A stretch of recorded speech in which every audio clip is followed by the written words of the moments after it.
This is an interview with Manhattan Transfer recorded September 23rd, 1976 for program number 246. Hi, this is Tim Hauser. I'm with the Manhattan Transfer, and my partner, Laurel, Masse, and I are going to be here for a while, and we're going to talk about the Manhattan Transfer, and we're going to talk about our music, so why don't you stick around and take a listen. Good evening, this is Dave Schwartz visiting with Laurel Masse and Tim Masse. Oh, I'm mispronouncing it already. We're already off to a bad start.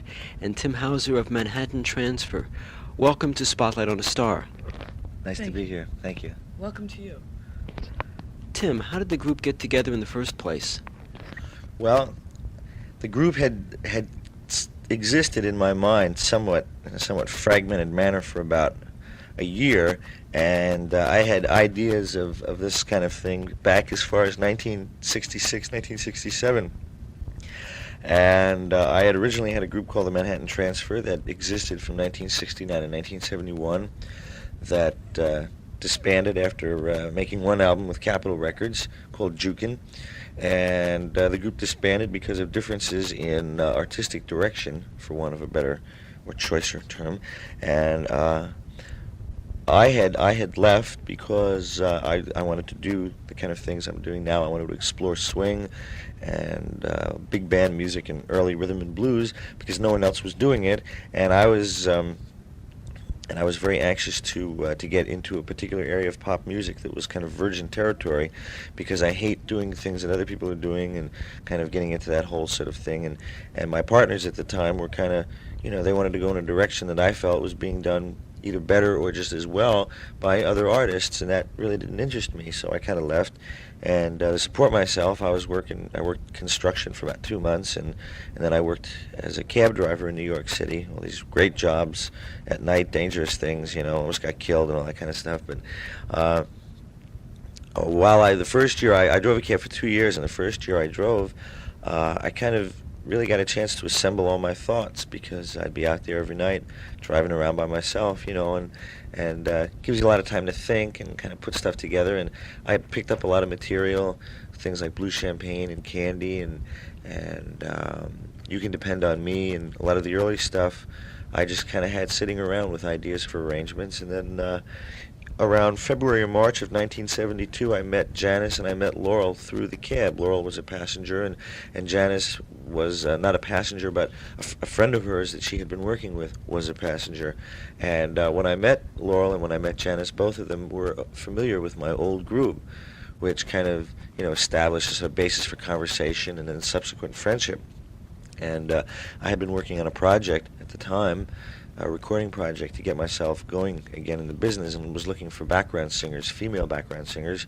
And when I met Laurel and I met Jan, I had expressed that interest to both of them, that desire, and they came to a rehearsal, and that's when they met each other, and we worked together and did worked on this project, and the result of the project was that we had so much fun working together and realized that we worked so well together, we decided subsequently to reform the Manhattan Transfer in the early fall of 1972, and in September, and then we spent about 4 or 5 weeks looking for a fourth male member, and Laurel got a hold of Alan, who was working in a show in Greece on Broadway called Grease, and he was working in a show in Greece called Broadway, and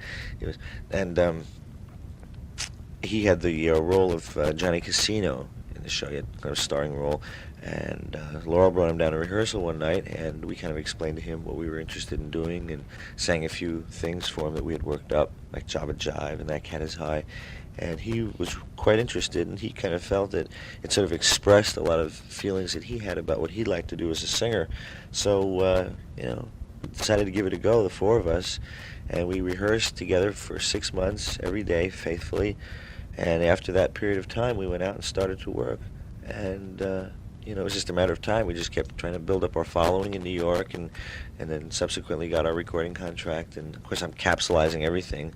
It was a lot of hard work, a lot of frustrating times, a lot of fun times, but we just sort of worked it out as we went through, and we were quite fortunate.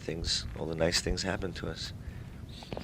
Where did the name Manhattan Transfer come from?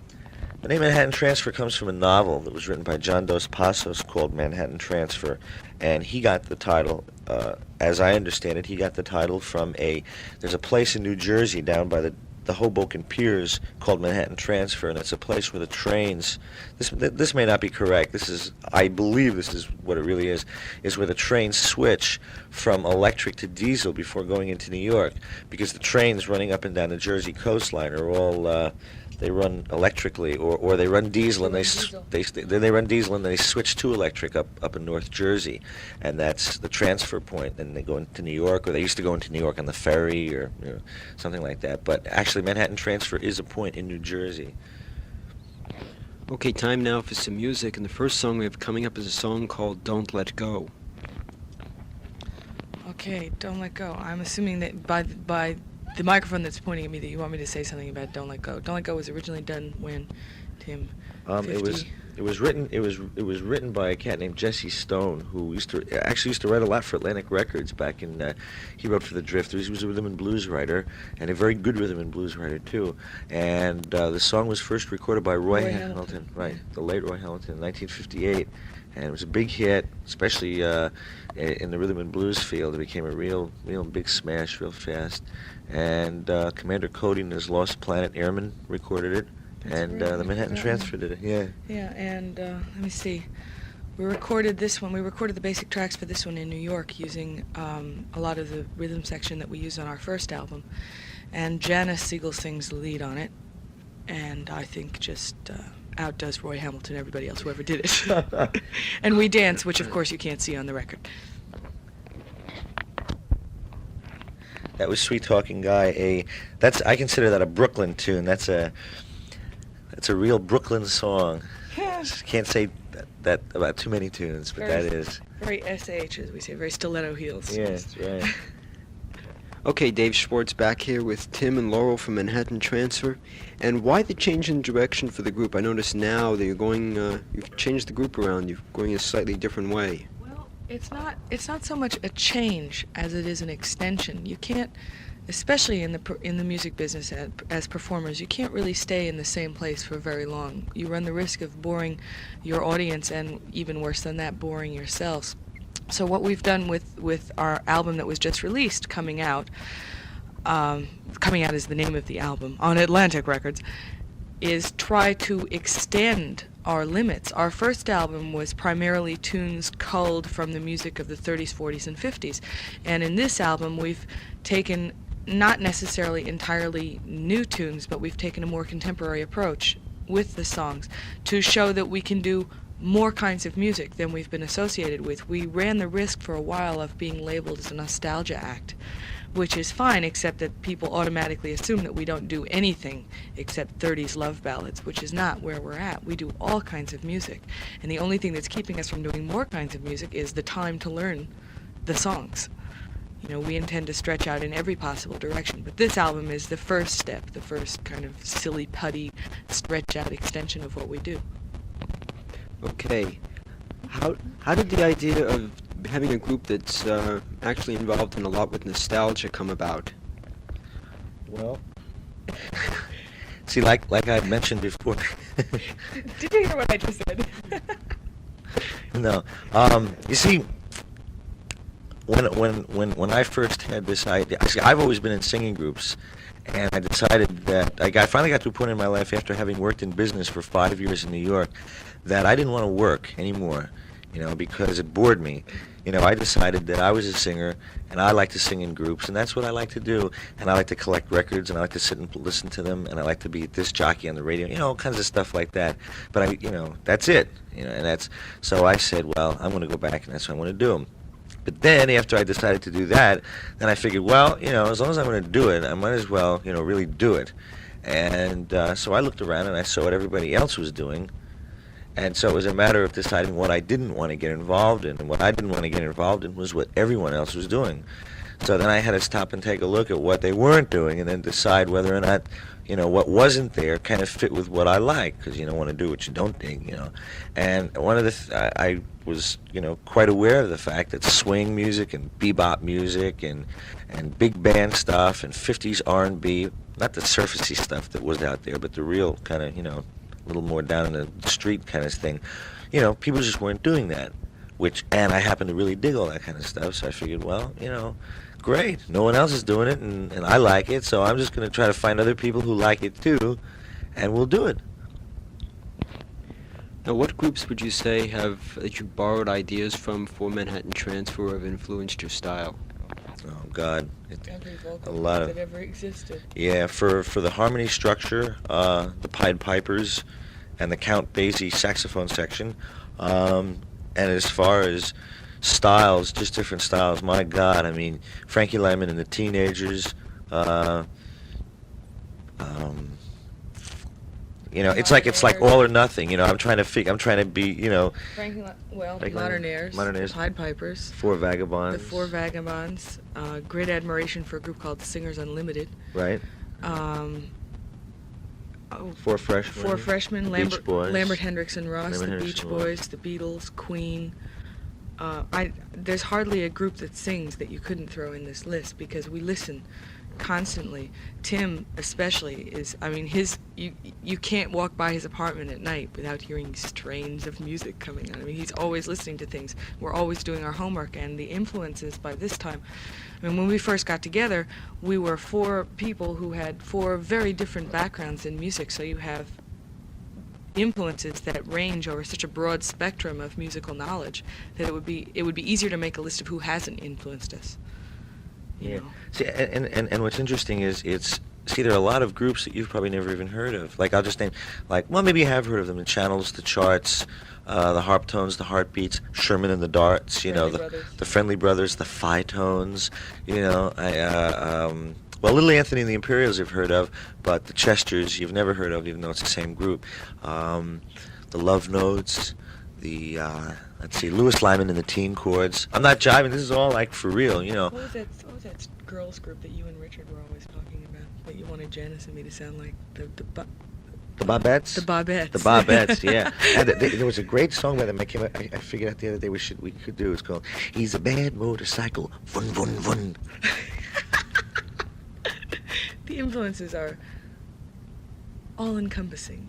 It's practically Zen. Yeah, it is. It does. It gets to that place after a while. You realize it gets kind of Zenish, you know, because it sort of spaces you out. You know, music can do that to you. People, and sometimes a couple times where we've performed, people have come up to us who have written us notes or just come backstage and say, you know, we're in high school and we have a group and you know, we do this and when we do Java Jive like you do, or we do that. We seem to be influencing a lot of vocal groups. But people have come up and performed for us in our dressing room, and we get ideas from them too. You know, there seems to be a big resurgence now of singing groups. For a while, it went from solo singers to groups that played and sang to primarily instrumental groups, especially in the late 60s, early 70s. But now there seems to be a shift back into vocal groups and singing harmonies that I'm very excited about, even in rock with groups like Fleetwood Mac and Queen and Sweet and you know, even heavy English rock bands are singing their brains out. Yeah. Okay, back to the music now. We have a song called SOS. Oh, somebody save me, throw me a love line, please. This is Janice again with doo-wops by Tim, Allen, and Laurel. Yeah. And this was one of our all-star dates. Right. This right, one. Right. We picture, if you will, a darkened studio, smoky, intimate atmosphere on Melrose Avenue in Hollywood. And on this particular cut, we used on drums Ringo, formerly of the Beatles, in case you didn't know, and Jim Keltner. And on keyboards, we used Dr. John. And then we had our bass player, Andy Muson. Who else is on this? Ira Newborn, our musical director, guitarist. And there was somebody else. I think Clarence was on that too. No, Clarence didn't play on that day. Clarence McDonald. I think that was it then. The basic tracks were cut with just those guys. Yeah. Yeah. That was a lot of fun that day. This is one of us, and the studio was crowded with people and photographers, and it's unbelievable that we ever got a record out at all. Yeah. But that's what this song is, SOS. Right. Ours is the first recording of it. Yeah. It was written by these two English guys. I feel kind of embarrassed. I don't remember the names. I think one guy's name was Gary Schwerin, and the other cat's name I forget. I never met them, you know. The thing was sent over to us. It was published by A&M Records, and a guy, Jeff Benjamin, who now is kind of runs the publishing over at Island Records, but at the time he was with A&M Records, and he brought it over to Richard Perry, who produced the album, and co-produced the album, and that's how we got a hold of the tune. So we never met the writers. Maybe when we go back to London, we'll meet them. Hope so. You know, we always like to meet the people that write our tunes or write tunes that we sing. Last night, Dave Guard of the Kingston Trio, he's been hanging out with us for a couple of days. He wrote Scotch and Soda. He was there last night. And Buddy Fain, who wrote Tuxedo Junction, he was in the audience last night. So that's always, you know, it's nice to see those people. Okay, we come out of this with a song called Operator. There's a great story behind Operator. I was a disc jockey when I was in college at Villanova University. When I was a freshman, when I got to the station, when I went up there, it was about a month and a half before they actually admitted me into the ranks. But I hung out there every day, figuring, well, if I hang out long enough, you know, they'll, you know, either throw me out or get sick and tired of me kind of hassling them, and they'll just, you know, let me in. And I did finally land a spot on the air. I got this Top 40 show, but I used to hang out up there every day. And one of the things I noticed was that I was fresh out of high school, man, 17, you know, and I was from New York, and I was a rock and roller, man, you know. I was a rhythm and blues freak. I'd been making records and stuff, and I actually literally bebopped my way into college. And when I bebopped my way in, it was like hitting a stone wall, realizing that in college, man, rock and roll wasn't in 1959 in college. And if you bebopped in college, man, you were just considered like they didn't want to know about you because that wasn't sophisticated. You were supposed to be into jazz and folk music and all that kind of thing, you know. What? It was very unintellectual music. Yeah, man, it was. You know, you were considered a dummy, and I was no dummy. You know, I was just kind of, you know. And I said, wait a minute, you know. So, but they allowed like top 40 shows. You see, you know, the dumb disc jockeys with the top 40 shows. So I figured I could see where they were at. They were just real unhip, you know, real square. And so what I did was I ripped off all the hip records at the radio station. That's how I got back at them. You know, I just went up there and I figured these cats, they don't know what's going on. They're playing like Andre Castellanos and Ray Conniff, you know, and that's where they were at. And the radio station was just full of all these like really hip rhythm and blues records that had never been played. They just sat there, they'd come in, you know, and they just file them away. They had these chicks that would do nothing, just file records, you know, and put them on these little index cards, and that was it. No one ever knew what was there. They never even played 45s. The only cats that played 45s were the cats like me that had the top 40 show, and a lot of these guys brought their own records to the show. So I just looked at those records and the more I went through the library, the more I used to drool. And so finally one day I just got fed up, and I started like I'd go in there, and every once in a while I'd go in and I'd take one and stick it in my shirt. You know, that was small time, you know. And then some of my friends got administrative posts on the station and got keys. So when summer vacation came in August, I came back early with my buddy who had the key, and he and I finally landed some little, you know, posts where we got keys. And in August, we went back and we cleaned the place out, and they never missed it, man. We literally cleaned out the station. I mean, we went away with records like coming out of our ears, and one of the records that was in there was Operator. And there were two records on the VJ label, two gospel records that had obviously been, you know, it's like they had the same, you know, like serial number 232 and 233, so they came out at the same time. There were two gospel records. One was by the Highway QCs, and one was by this group called the Friendly Brothers, and the one by the Friendly Brothers was called Operator, and the two records were sitting there side by side in the station, mint condition. So I took them home and played them, and I just went berserk. I thought they were fabulous records. So back in about 1960-something, when I was thinking about producing records and going back into it and all, started thinking about, you know, all these obscure records that I had that I'd like to record. And Operator was one of the first records. Operator and Zindy Lou were the first two records that came to my mind when I finally decided that I wanted to be a record producer. It was about 1966, when that, you know, or 67, when I finally said, that's it, man, you know, I'm going to get out of this. I was in marketing at the time in New York, so I'm going to get out of this business. This is boring me, you know. I was like, and I'm going to make records. And the first two things were Operator and Zindy Lou. That's what I thought of. I said, man, those two records are great. And they've been lying around for years, man. And so here was Operator sitting here. So, you know, when the Manhattan Transfer got together, that was one of the first things I brought to Janet and Laurel and Alan. I said, man, you got to dig this tune. This is a hit record. So we all listened to it. Everybody dug it. And it was one of the first things we learned, operator. And operator, from the first time we performed it, man, everybody just loved it.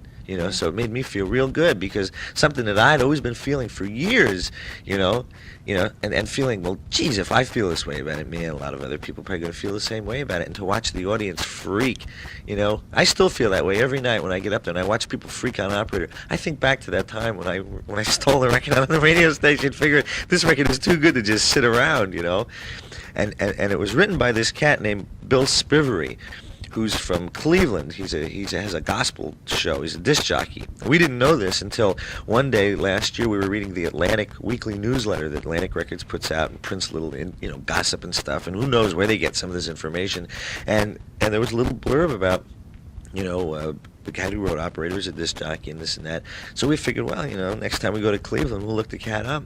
But about 2.5 months ago, when we were here in town, I got a letter from this guy saying that he was on his way to Vegas with his wife on a vacation. He wanted to stop by L.A. so he could meet the Manhattan Transfer.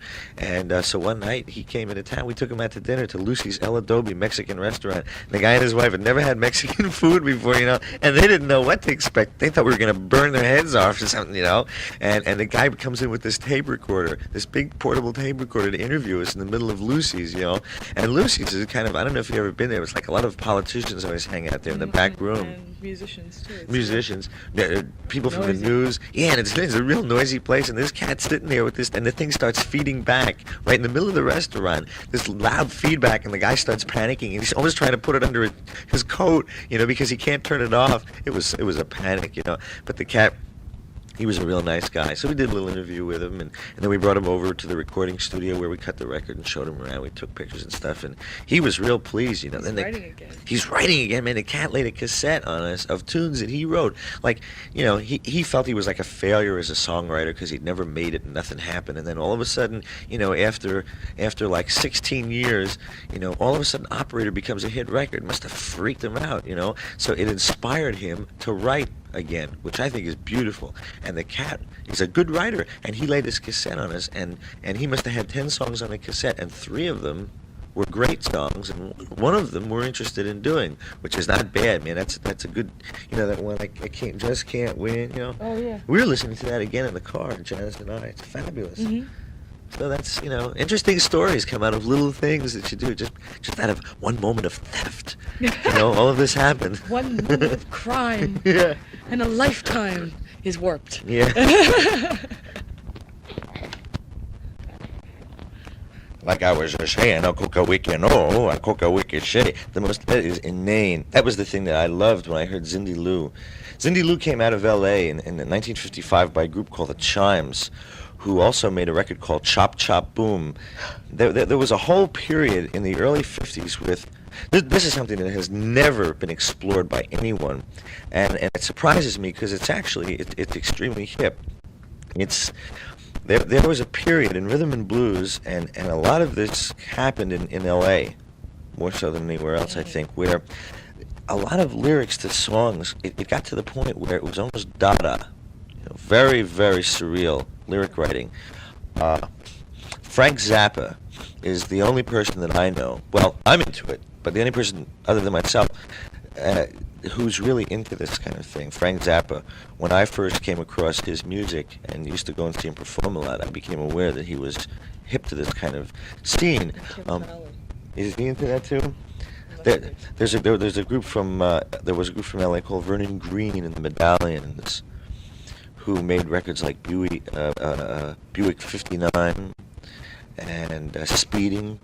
Really weird records, where they make all these motorcycle sounds, speeding sounds, people getting stopped by the cops on the highway, it's like, pull over, buddy, screaming, yelling.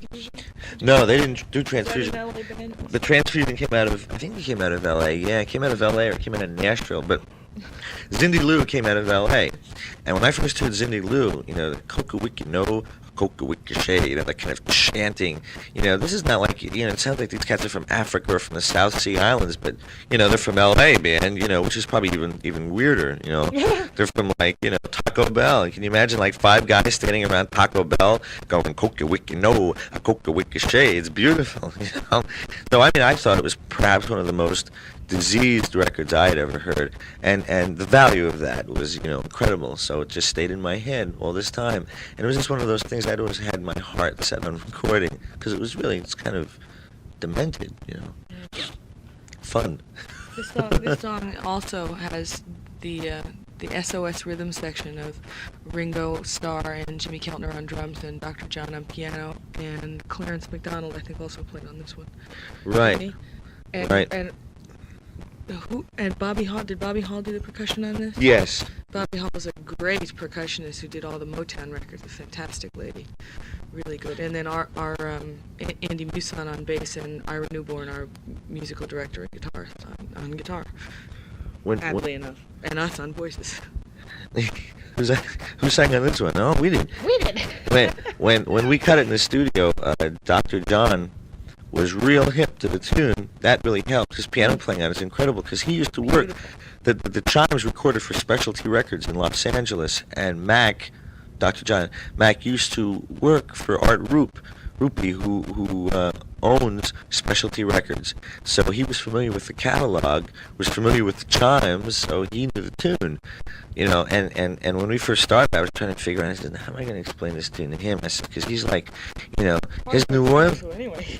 But the fact that he's into that, his whole New Orleans thing, like he'd know, I figured, well, he'd be hip to that, because he knows that kind of, that sort of weird, spaced out sort of chanting kind of thing, but I figured I'd approach it from a New Orleans kind of point of view, but he kind of canceled that out right away when I started, trying to explain it to him. He said, no, man, he says, listen, I know by that time I knew exactly what you're talking about, man, because I worked for Specialty Records. He says, I know the group, man. I said, okay, man, I'll see you later, have fun. And he just sat down and started to wail, and he knew it. His playing is just fantastic. Yeah. Oh, incredible, especially, where's that? I think in Tim does a bass solo to end all bass solos, and the keyboards behind that are just incredible. Yeah. He's a great pianist. Really, I always dug the cat, and I caught him in one of his earliest. I caught him in the scene about 1968 when he was performing in the same bill with Sha Na Na. It was Sha Na Na's first gig. I saw Sha Na Na the first time they ever performed outside of Columbia. The first professional gig, and he was like still throwing all that stuff around with these like gree with these chicks and he was really into it. Iko when they do Iko, and so I always really I knew he was a great pianist, but I always thought of him as a singer. Always Dr. Johnny, I think of him with the songs he'd do, so I never really got into his piano playing, and at the session he just blew my mind. I always knew he was great, but I never knew he was that great, which was a pleasure.